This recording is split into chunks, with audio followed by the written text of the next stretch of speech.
Hello students, good morning. I hope you all are safe at your home.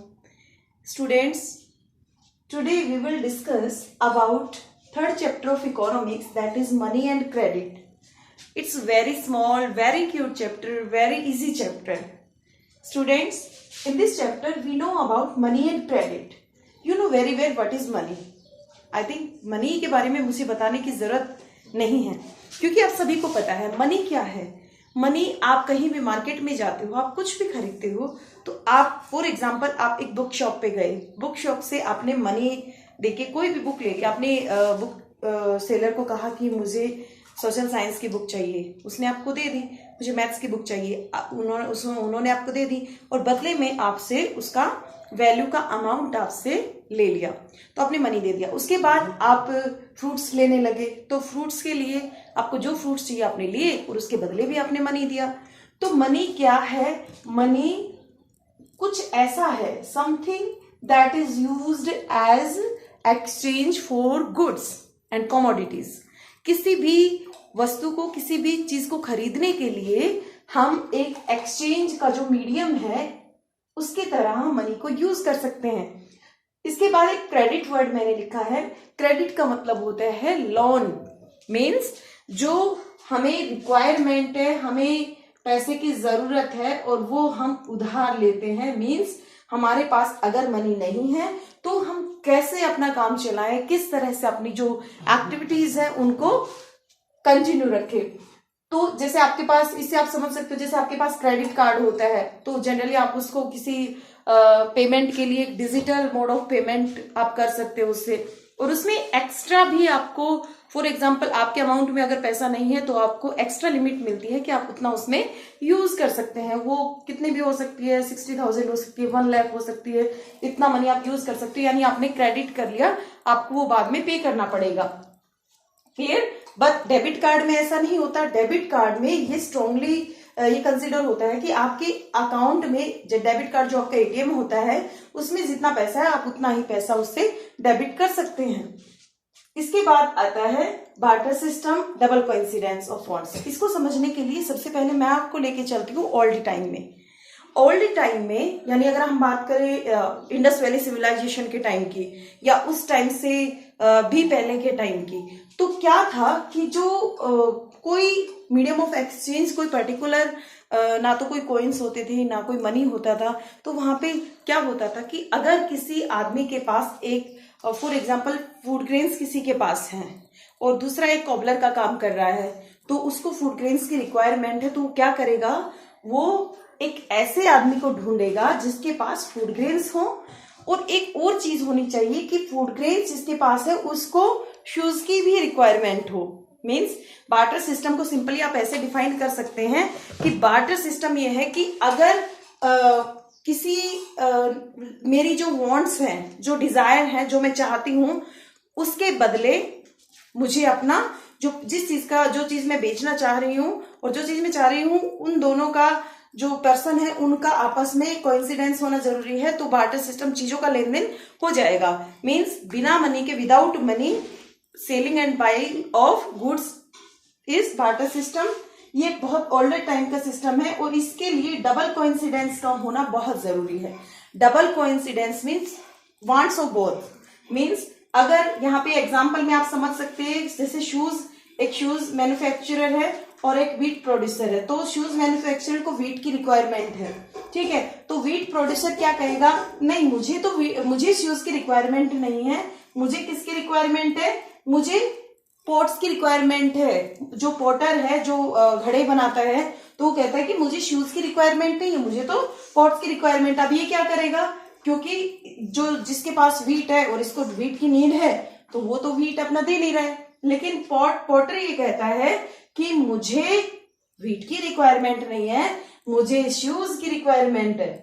तो यहाँ पे अगर coincidence होता है, फॉर एग्जांपल अगर शू मेकर को वीट की रिक्वायरमेंट है और वीट प्रोड्यूसर को शूज की रिक्वायरमेंट है, तो ही ये अपनी कमोडिटीज का लेन देन कर सकते हैं। तो ये होता है डबल कोइंसिडेंस। सेम ऐसे ही अगर किसी पोटर को वीट की रिक्वायरमेंट है और वीट प्रोड्यूसर को पोट्स की रिक्वायरमेंट है, तो वो आपस में एक दूसरे से लेन देन करेंगे, तो डबल कोइंसिडेंस होगा। तो इससे बार्टर सिस्टम को आगे बढ़ाया जा पाएगा। इसके अलावा इसमें बहुत सारी लिमिटेशंस भी हैं। सबसे मेन चीज, फॉर एग्जांपल कोई एग्रीकल्चर, कोई हॉर्टिकल्चर करता है, पोटैटो उसने उगाए, तो दूसरा क्या है कि दूसरा जो एक फॉर एग्जांपल कोई मैन्युफैक्चरर है, कार्ड्स बनाता है, तो उसके कार्ड्स की वैल्यू को आप पोटैटो में कैसे इवेलुएट करेंगे? तो मेजरमेंट की सबसे ज्यादा और सबसे बड़ी प्रॉब्लम थी कि सही मेजरमेंट नहीं मिल पाता था।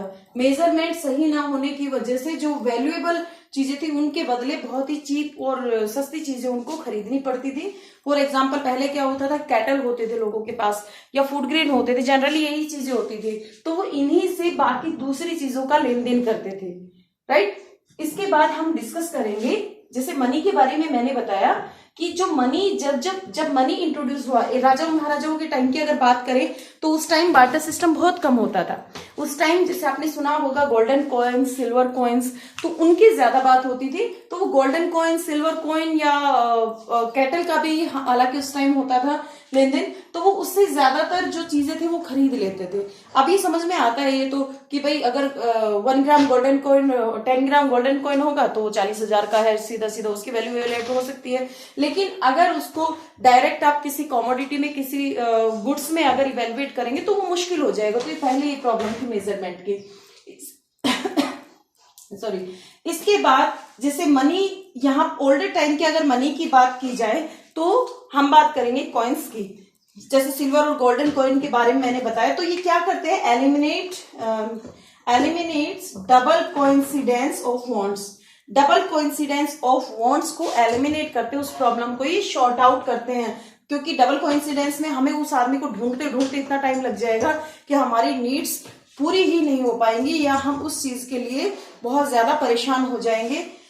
इसके बाद हम बात करते हैं, जैसे यहाँ जनरली हमने मेन चीज इसमें बार्टर सिस्टम है, डबल कोइंसिडेंस ऑफ वॉन्ट्स है, तो ये आपको समझना होगा, ये 1 मार्क में क्वेश्चन एग्जाम में आता है। मनी की डेफिनेशन मैंने आपको बता दी है कि मनी क्या है, something generally used as medium of exchange, जो हम यूज करते हैं आजकल। फॉर एग्जांपल पहले क्या था कि कैश को ज्यादा इंपॉर्टेंस दिया जाता था, लेकिन आजकल जब मॉडर्नाइजेशन है तो हम डिजिटल पेमेंट भी हम इजीली कर सकते हैं और करते हैं विदाउट मनी, विदाउट कैश। इसके बाद हम बात करते हैं फॉर्म्स ऑफ मनी की। फॉर्म्स ऑफ मनी में क्या है बेटा, फॉर्म्स ऑफ मनी में basically there are 2 forms of money. First is currency. Exam में पूछा जाता है जो करेंसी है उसका उसकी कौन सी फॉर्म्स है या मनी की फॉर्म्स कौन कौन सी हैं। तो यहाँ पे आपको समझना पड़ेगा कि जो करेंसी है, जैसे पेपर नोट है और कॉइन है। पेपर नोट और कॉइन आप सभी को पता है, पेपर नोट और कॉइन ही जनरली हम यूज करते हैं। करेंसी, इंडिया की जो करेंसी है वो रुपया है, लेकिन पहले जो हम यूज करते थे जैसे राजा महाराजाओं के टाइम में वो उनकी मुद्राएं होती थी, उनके अशर्फियां जो होती हैं वो अपनी स्टैंप उस पे लगाते थे, अपने राज्य के राजा की तो वो स्टैंप लगाते थे। करेंसी कौन इशू करता है, मेन क्वेश्चन इसमें ये आता है। आरबीआई का ही क्वेश्चन आता है कि करेंसी को इशू करने का जो अथॉरिटी है वो किसके पास है, वो हमारे आरबीआई के पास है। अब आरबीआई क्या है, इसकी फुल फॉर्म है रिजर्व बैंक ऑफ इंडिया, जो 1935 में इंडिया में एस्टेब्लिश किया गया था 1 अप्रैल 1935 को। तो इसके पास, सिर्फ आरबीआई के पास ही अथॉरिटी, किसी पर्सनल यानी कि इंडिविजुअल या किसी कोई इंडिविजुअल या किसी ऑर्गेनाइजेशन के पास अथॉरिटी नहीं है कि चलो हमें पैसों की रिक्वायरमेंट है तो क्या करते हैं, उसको प्रिंट कर लेते हैं, डिस्ट्रीब्यूट कर देते हैं। तो इस तरह से ये पॉसिबल नहीं है। ये इंडियन गवर्नमेंट ने अथॉरिटी सिर्फ आरबीआई को दे रखी है। अगर आपके पास सपोज करो 500 का 2000 का नोट है, वो क्या है, वो एक पीस ऑफ पेपर है, लेकिन जो आरबीआई ने उसको अथॉरिटी दे रखी है, आरबीआई क्या करता है, नोट को इश्यू करता है, करेंसी को इश्यू करता है और वो हर कोई उसको एक्सेप्ट करेगा, इट इज मैंडेटरी। इसके बाद हम बात करते हैं कि जैसे कई बार क्वेश्चन आ जाता है कि हम जो आरबीआई इशू करता है नोट तो उसको एक्सेप्ट क्यों करते हैं, क्यों हम मनी को एक्सेप्ट करते हैं या money he medium of exchange क्यों यूज किया जाता है। तो ये ऑथोराइज्ड है बाय गवर्नमेंट ऑफ इंडिया। इसके बाद हम बात करते हैं डिपॉजिट्स विद बैंक की। डिपॉजिट्स विद बैंक की फॉर एग्जांपल जैसे किसी की सैलरी आती है, मेरी सैलरी आई, फर्स्ट को मेरे पास जितनी रिक्वायरमेंट मुझे पता है कि मंथ में मुझे इतने पैसों की रिक्वायरमेंट होगी, उतना पैसा मैंने रखा और बाकी का जो सरप्लस मनी है वो मैंने बैंक अकाउंट में डिपॉजिट करा दिया। क्यों, फॉर फ्यूचर, या नेक्स्ट इन फ्यूचर मुझे कभी उसकी रिक्वायरमेंट होगी तो मैं उसको विड्रॉ कर सकती हूँ। अब जो डिपॉजिट मैंने बैंक में करवाया उसके ऊपर उसके 2 बेनिफिट्स हैं। कौन कौन से? एक तो मेरा जो मनी है वो क्या रहेगा, सेफ रहेगा, घर में रहेगा, शायद चोरी हो जाए, ठीक है। और दूसरा उसका जो बेनिफिट है वो ये है कि बैंक मुझे इंटरेस्ट देगा।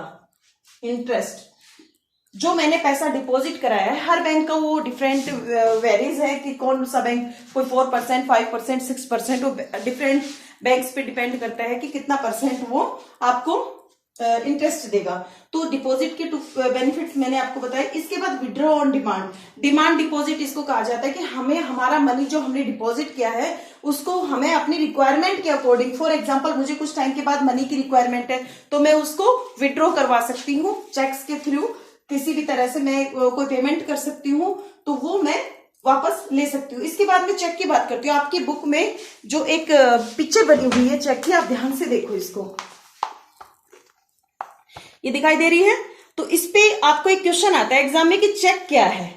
चेक क्या है? ये एक मोड ऑफ पेमेंट है जिसमें जिसका अकाउंट, फॉर एग्जाम्पल आप अपने पेरेंट्स से चेक लेना, हर किसी के घर में है चेकबुक, तो चेकबुक इशू करता है बैंक, जिसका भी अकाउंट होता है, जिस भी बैंक में आपका अकाउंट है तो एक चेकबुक इशू करता है। उस चेक को समझना, उसमें यहाँ पे लिखा होगा पे, तो पे किसको करना है, हम किसको पेमेंट कर रहे हैं, कोई संस्था को पेमेंट कर रहे हैं या इंडिविजुअल को पेमेंट कर रहे हैं। इसके साइड में डेट का कॉलम होता है, फिर इसके बाद रुपये, जैसे इसमें लिखा होता है कि अमाउंट कितना आप डिपॉजिट करना चाह रहे हो, और जैसे इसमें आप इंग्लिश वर्ड्स में भी लिख सकते हो, यहाँ पे आप लिख सकते हो इसमें जैसे वर्ड्स में लिखा हुआ है, इधर डिजिट्स लिखी हुई हैं, फिर नीचे एक सिग्नेचर होता है, जिसका अकाउंट होता है उसका यहाँ पे सिग्नेचर होता है और वो अलाउ कर देता है, यानी कि बैंक को अलाउ कर देता है, जिसका अकाउंट होता है तो वो पर्सन अलाउ कर देता है कि जिसका नाम इस पे लिखा हुआ है उसको आप इतने रुपीज की, जितना इसमें लिखा हुआ है उसकी पेमेंट कर दीजिए, राइट। तो चेक का कॉन्सेप्ट समझ में आ गई। एक बहुत पुराना कॉन्सेप्ट है, पीस ऑफ पेपर का कॉन्सेप्ट है। दूसरा कॉन्सेप्ट इसमें डिजिटल पेमेंट का है, जैसे नेट बैंकिंग आप सबको पता है, वॉलेट से हम डिजिटल जो पेमेंट करते हैं वॉलेट से कर सकते हैं, नेट बैंकिंग से कर सकते हैं। तो यहाँ पे आपको डिपॉजिट विद बैंक का कॉन्सेप्ट आई थिंक बहुत अच्छे से समझ में आ गया होगा। जब भी हमें रिक्वायरमेंट होती है हम कहीं भी पेमेंट कर सकते हैं, किसी को भी, कोई इंडिविजुअल को या किसी ऑर्गेनाइजेशन को। इससे पहले मैंने डिस्कस किया करेंसी का इश्यू कौन करता है, इसमें वेरी शॉर्ट क्वेश्चंस बहुत सारे बनते हैं, लाइक बार्टर सिस्टम क्या है, डबल कोइंसिडेंस क्या है, इसका मेन जो लिमिटेशन है डबल कोइंसिडेंस की वो क्या है, राइट। इसके बाद डबल कोइंसिडेंस की जैसे 2 मेन लिमिटेशंस है, एक तो मिलना बहुत मुश्किल हो जाता है, जिसके हमें वॉन्ट्स और जो सेलर है उसका एक मिलना, उसका कोइंसिडेंस होना बहुत मुश्किल हो जाता है। एक मेजरमेंट की प्रॉब्लम आती है, हम एक्चुअल मेजरमेंट नहीं कर सकते हैं। फिर मनी क्या होता है, चेक क्या होता है, आरबीआई जो नोट्स है, करेंसी, वो कौन इशू करता है, आरबीआई इसको इशू करता है। इसके बाद डिमांड ड्राफ्ट क्या होता है, डिमांड डिपॉजिट क्या होता है, इसके बारे में। इसके बाद जैसे हमने बात की इंटरेस्ट किया, जो हमने बैंक में पैसा डिपॉजिट किया है क्या हम उसको विड्रॉ कर सकते हैं और किस तरह से हम उसको विड्रॉ करते हैं, या एक बैंक से दूसरे बैंक में क्वेश्चन आया था कि किस तरह से ट्रांसफर किया जाता है, तो सेम यही मोड ऑफ ट्रांसफर भी हो सकता है कि चेक से हमने पेमेंट ली और दूसरे बैंक में उसको डिपॉजिट करा दिया। एक बैंक की चेक से हम दूसरे बैंक में उसको डिपॉजिट करा सकते हैं, या नेट बैंकिंग के थ्रू भी कर सकते हैं, ट्रांजेक्शन इसको बोलते हैं, ठीक है, राइट। तो ट्रांजेक्शन हम करा सकते हैं। इसी तरह से आपको शायद ये वाला कॉन्सेप्ट समझ में आ गया होगा। इसके बाद हम नेक्स्ट वीडियो में डिस्कस करेंगे आगे का चैप्टर, लोन क्या है, या उससे जो डिपॉजिटर है, या जो यानी कि एक डायरेक्ट क्वेश्चन पूछा जाता है कि जो सरप्लस एक बैंक से वो मीडिएट रोल प्ले करते हैं किसके बीच में, जो डिपॉजिटर होते हैं या जिनको नीडी जो पर्सन होते हैं उनके बीच में, तो वो हम नेक्स्ट वीडियो में डिस्कस करेंगे। I hope you have understood very well. So आज के लिए इतना ही। Thank you, have a good day ahead.